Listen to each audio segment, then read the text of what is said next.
എല്ലാവർക്കും നമസ്കാരം. ഇന്ന് ഞാൻ വന്നിട്ടുള്ളത് ഒരു സ്വീറ്റിൻ്റെ റെസിപ്പി ആയിട്ടാണ്. വേറൊന്നുമല്ല, ക്യാരറ്റ് ഹൽവ. ഒരു സ്വീറ്റ് ഉണ്ടാക്കി കഴിക്കണം തോന്നിയാൽ വളരെ പെട്ടെന്ന് തന്നെ നമുക്ക് ഉണ്ടാക്കിയെടുക്കാൻ പറ്റുന്ന ഒരു ഡിഷാണിത്. ബേസിക്കലി വളരെ കുറച്ച് ഇൻഗ്രീഡിയൻസ് മാത്രമേ ആവശ്യമുള്ളൂ. ക്യാരറ്റ് ഹൽവ ഉണ്ടാക്കാൻ വേണ്ടിയിട്ട് ഞാനിവിടെ ഒരു 4 മീഡിയം സൈസുള്ള ക്യാരറ്റ് ഗ്രേറ്റ് ചെയ്ത് എടുത്ത് വെച്ചിട്ടുണ്ട്. ഇത് ടോട്ടല് മെഷർ ചെയ്തപ്പോൾ 1.25 കപ്പ് ക്യാരറ്റ് ഉണ്ട്. മെയിനായിട്ട് വേണ്ടുന്ന ഒരു ഐറ്റം ഇതാണ്.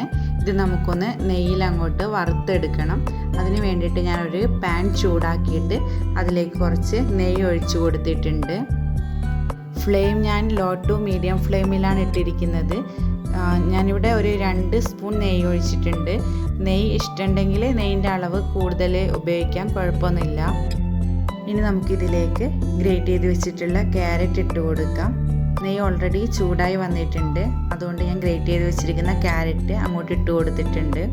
ടോട്ടൽ 1.25 കപ്പ് ക്യാരറ്റ് ഞാൻ ആഡ് ചെയ്തിട്ടുണ്ട്. ഇനി നമുക്കിതൊന്ന് ചെറുതായിട്ട് റോസ്റ്റ് ചെയ്തെടുക്കാം.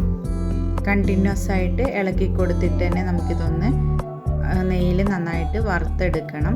ഇതിൻ്റെ കളറ് മാറുന്നത് വരെ നമുക്ക് ഇങ്ങനെ ചെയ്യാം. ഇപ്പോൾ ഞാൻ ഏകദേശം 5 മിനിറ്റോളം ഇതിങ്ങനെ നെയ്യിൽ കണ്ടിന്യൂസ് ആയിട്ട് ഇളക്കിയിട്ട് വറുത്തെടുത്തിട്ടുണ്ട്. ഇനി നമുക്കിതിലേക്ക് ഏലക്ക ആഡ് ചെയ്ത് കൊടുക്കാം. ഏലക്ക പൊടി വേണമെങ്കിൽ ഏലക്ക പൊടി ആഡ് ചെയ്യാം, അല്ലെങ്കിൽ ഇതുപോലെ തന്നെ ഹോൾ ഏലക്ക ആഡ് ചെയ്യാം. അടുത്തതായിട്ട് ഞാൻ ഇതിലേക്ക് മധുരത്തിന് ആവശ്യമായ പഞ്ചസാര ഇട്ട് കൊടുക്കുന്നത്. ഒരു 1/4 കപ്പോളം പഞ്ചസാര ഞാൻ ചേർക്കുന്നുണ്ട്. ഇനി ഇത് വീണ്ടും നമുക്ക് പഞ്ചസാര ഒന്ന് കംപ്ലീറ്റ് ആയിട്ട് ഡിസോൾവ് ആവുന്നത് വരെ ഇളക്കിക്കൊണ്ടിരിക്കാം. ആക്ച്വലി ഈ ക്യാരറ്റ് ഹൽവ പെട്ടെന്ന് തന്നെ പ്രിപ്പയർ ചെയ്യാൻ പറ്റും, പക്ഷേ കുറച്ച് കൂടുതലായിട്ട് ഇളക്കേണ്ട ജോലിയുണ്ട്. അങ്ങനെ പഞ്ചസാരയൊക്കെ ഒരുവിധം അങ്ങോട്ട് അലിഞ്ഞ് ചേർന്നിട്ടുണ്ട്. ഇനി നമുക്കിതിലേക്ക് പാലാണ് ഒഴിച്ചു കൊടുക്കേണ്ടത്. ലൈറ്റ് ചൂടോടുകൂടിയുള്ള പാലാണ് ഞാൻ ഇതിലേക്ക് ആഡ് ചെയ്യുന്നത്.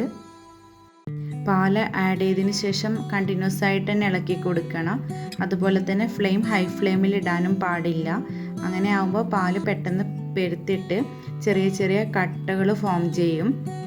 അങ്ങനെ ആകുമ്പോൾ പിന്നെ ക്യാരറ്റ് ഹൽവയുടെ ടെക്സ്ചർ അങ്ങോട്ട് മാറിപ്പോകും. ഇനി ഒന്ന് മധുരം ബാലൻസ് ചെയ്യാൻ വേണ്ടിയിട്ട് ഒരു നുള്ള് ഉപ്പ് കൂടെ ഇട്ട് കൊടുത്തിട്ടുണ്ട്. ഈ സമയത്ത് മധുരം വേണമെന്നൊന്ന് ചെക്ക് ചെയ്ത് നോക്കാം. മധുരം ആവശ്യമുണ്ടെങ്കിൽ ഈ സമയത്ത് നമുക്ക് ചേർത്ത് കൊടുക്കാം. ഞാൻ മധുരം നോക്കിയപ്പോൾ എനിക്ക് ഓൾമോസ്റ്റ് ഓക്കെ ആണ്, ഞാൻ ആഡ് ചെയ്യുന്നില്ല എക്സ്ട്രാ. Carrot already കുക്കായിട്ടുണ്ട്. ഇനി നമുക്കിതൊന്ന് കംപ്ലീറ്റ് ആയിട്ട് വറ്റിച്ചെടുക്കണം, ഡ്രൈ ആക്കി എടുക്കണം. അതിന് വേണ്ടിയിട്ട് കുറച്ച് നേരം കൂടെ ഇതൊന്ന് ഇളക്കി കൊടുക്കാം. പാല് കംപ്ലീറ്റ് ആയിട്ട് വറ്റി കഴിഞ്ഞിട്ടുണ്ട്. അപ്പോൾ ഞാൻ ഫ്ലെയിം കുറച്ച് വെച്ചിട്ടാണ് പിന്നീട് ഇളക്കി കൊടുക്കുന്നത്. അങ്ങനെ നെയ്യ് തെളിഞ്ഞ് വരാൻ തുടങ്ങിയിട്ടുണ്ട്. അപ്പോൾ നമ്മുടെ ക്യാരറ്റ് ഹൽവ ഓൾമോസ്റ്റ് റെഡിയായി വന്നിട്ടുണ്ട്. ഇനി ഇതിലേക്ക് നമുക്ക് നട്ട്സൊക്കെ ആഡ് ചെയ്ത് കൊടുക്കാം. ഞാനിവിടെ ഓൾറെഡി വറുത്ത് വെച്ചിട്ടുള്ള അണ്ടിപ്പരിപ്പും കിസ്മിസും കൂടെ ആഡ് ചെയ്തിട്ടുണ്ട്. ഇനി കുറച്ച് ബദാം കൂടെ ആഡ് ചെയ്തിട്ടുണ്ട്. അങ്ങനെ നമ്മുടെ ക്യാരറ്റ് ഹൽവ റെഡി ആയിട്ടുണ്ട്. കുറച്ച് നേരം കണ്ടിന്യൂസ് ആയിട്ട് ഇളക്കി കൊടുക്കണം എന്നേ ഉള്ളൂ. അതൊഴിച്ചാൽ വളരെ എളുപ്പത്തിൽ ചെയ്തെടുക്കാൻ പറ്റുന്ന സ്വീറ്റിൻ്റെ റെസിപ്പി തന്നെയാണ് ക്യാരറ്റ് ഹൽവ. റെസിപ്പി ഇഷ്ടപ്പെട്ടാൽ എല്ലാവരും ട്രൈ ചെയ്ത് നോക്കണം. അതുപോലെ തന്നെ വീഡിയോ ലൈക്ക് ചെയ്യണം, ഷെയർ ചെയ്യണം, ചാനൽ സബ്സ്ക്രൈബ് ചെയ്ത് സപ്പോർട്ട് ചെയ്യാനും മറക്കരുത്. Thanks for watching.